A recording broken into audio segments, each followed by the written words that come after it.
Hi, I'm Michael Meredith. I recently developed this menu exclusively for the Miele appliances at home.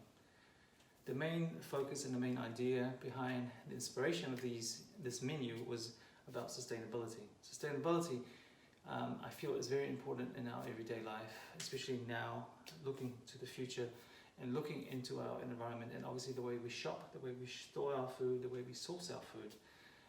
I think is an important mindset, and to be accountable and actually how we look out for our future generation, for now and the future. So for me, I find there are 3 points I always look into when I'm considering cooking at home or maybe planning how a menu will look into a restaurant concept, and that's sourcing our ethical producers and suppliers, cooking locally and hopefully organically, but also what's in season. It's very important to look what's in season. I think that's the best time, and that's the time you're using plenty of what's available.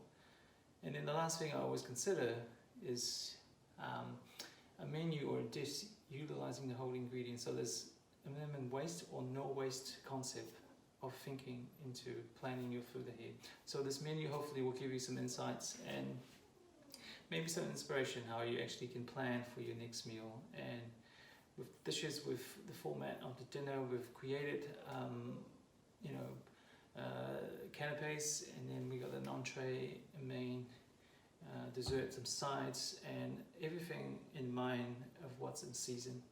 And obviously try to balance the menu with lighter dishes, and obviously showcasing as much of what is locally sourced, and also just giving you still a little bit of creativity in the way you think.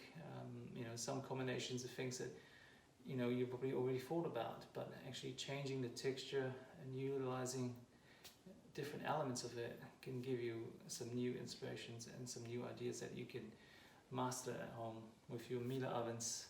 And let's start with our canapé. So we've created all these ingredients with the mindset of no waste, making sure that the ingredients are obviously seasonal, local and seasonal at this time of the year, and just making sure that we utilize everything with minimum waste. So our main course is it's obviously blue cod, which is from the South Island of New Zealand, but without wasting the skin, we've actually used the skin to create a canapé. We've taken the skin off, we've steamed it, and then we actually dried it in the oven, and then we fry it, so it just creates a nice sort of textural element.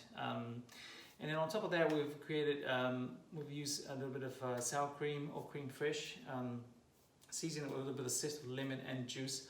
And then on top of that, we've pickled our herbs, soft herbs, so we can use the stalks of things like chervil, coriander, some chives, some parsley. So instead of throwing away the stalks, we can actually just give it a quick pickle, just give it a little bit of sharpness, and that goes over the top. And then our next canapé, we're using potatoes. So potatoes are plentiful all year round.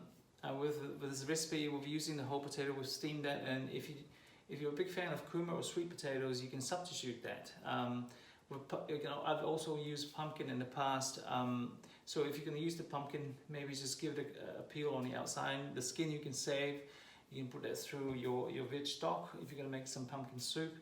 But all you do is actually steam it whole, mash it with the skin on, and then we'll just mix a little bit of, we use rice flour, so it's a gluten-free recipe, so you can use rice flour or potato starch, a little bit of egg, to bind it, and they just roll out quickly, and we bake them in the oven into like bite-sized flatbreads. And on the top of that, I've created a spice nut mix, which is a mixture of hazelnuts and some seeds and some spices like cumin, coriander, and fennel. And you can add a little bit of chili as well if you insist on that, just to spice it up a little bit. So that's sort of a very simple combination of potato that has quite I think a nourish sort of nut mix that goes over the top, quite delicious, and all the textures come into play. And for our last canapé, I've I've used apples, where apples is plentiful at this time of the year, and so it's very simple and it's quite playful. I mean, this might take a little bit of time, but it's actually very simple to make. You know, you get your apples, you finely slice it, you left the skin on, and then spill a little bit of lemon juice, a little bit of salt, sugar in there, and you cook that down to a bulb, and then you puree that so it's a bit nice and smooth. So the skin, with a good blender, you can actually break that skin down, and then you just put that into a flat mat, and then sort of cook it and dry it in the oven real slowly. So you're going to get that leather, that fruit leather texture, very chewy, but very concentrated flavor. So it's quite sharp, but you know, I think it's a good palate cleanser, or something that gives you, it gets your taste buds going. So I balance that off with a little bit of sorrel. So the sorrel is just fresh sorrel, thinly sliced, and then we'll just put it over. So once it's dry, we peel it off into bite-sized pieces, and then we put our cut sorrel over the top. So, you know, these are our 3 canapes. So they're all very easy to make, very playful, and I think with a mindset of minimum waste, we can use, with a little bit of creativity, we can actually create some real memorable dishes and canapes you can do at home. Then we go into our entree, which is a whole roasted cabbage. You know, I wanted something quite memorable to hit the table, and obviously the way we cook this cabbage, it has quite a nice charred flavor on the outside because it's cooked for more than 2 hours and moisture plus. We've added a little bit of moisture in there just to keep, to put a little bit more of that steam into the cabbage because it's cooked so long. So it has to sort of cook right through, because we're cooking a whole piece of vegetable. It has to be cooked right through. So then you get these layers of the char, beautiful char on the outside, and then that caramel sort of sweeter cabbage change texture in the inside. And on the outside, we've sort of just, when it's cooked and we cut it, we've sort of brushed it with a little bit of citrus and butter, so just to give it a bit of sharpness. But then also in this one pot winner of a dish, I feel like we added some onions. We cooked the onion skin on, we took that out. Then we've sort of thickened it with a little bit of sourdough. If you have some extra sourdough, so you're not wasting any bread, we put a bit of sourdough in that, and also a little bit of mustard just to sharpen it up. So that juices the sauce. We've got the cabbage being roasted, we've got the onions, sweet caramelized onion that has been cooked, turned into a puree. Our main course, with winter, I wanted to have something a little bit more spicy, just to warm up this time of the year. So we've used the blue cod, which we steamed lightly, and then we created a more of an Indian-inspired sort of a broth. We've got our aromatics in there and our vegetables, so that's all quite steamed off. And then we kept it quite light, because I mean, it's quite also important that the format of the meal, it's not too heavy right through.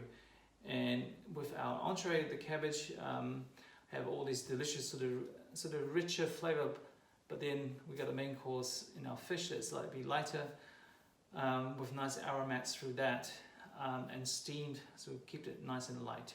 Our side dishes, I've chosen celeriac, plentiful at this time of the year, and I roasted it off a little bit of chicken stock, so it kept it nice and rich. And then Brussels sprouts. I gotta say, I love Brussels sprouts, and it's sort of something that, you know, I guess if you have a bad experience with Brussels sprouts, we never go back, but I feel keeping them nice and simple, we've steamed them, and then we'll just flavor them with some hoisin sauce or oyster sauce, and then we just put through some toasted peanuts just to give you a little bit of texture towards the end. So that sort of balances off our entree, our main course, which is our fish, and then our 2 sides, our celeriac, and then Brussels sprouts. So that leaves us for our dessert, our finale. And you know, with this time of the year, there's plenty of fruit, and I feel like you can use you know, apples, pears, some persimmons, but also, I mean, quince. If you've got some quince lying around, perfect for this recipe. And what we've done, we've sort of poached our fruit. You can sort of add some citrus into that just to flavor your syrup. You poach our fruit, and then we actually reduce that syrup a little bit down, so then it reduces and it gives you a bit more texture. And quite important too, I mean, you can use textural part, which is you can use either nuts, roast it, make into a praline, or in this case we've done a gingerbread recipe.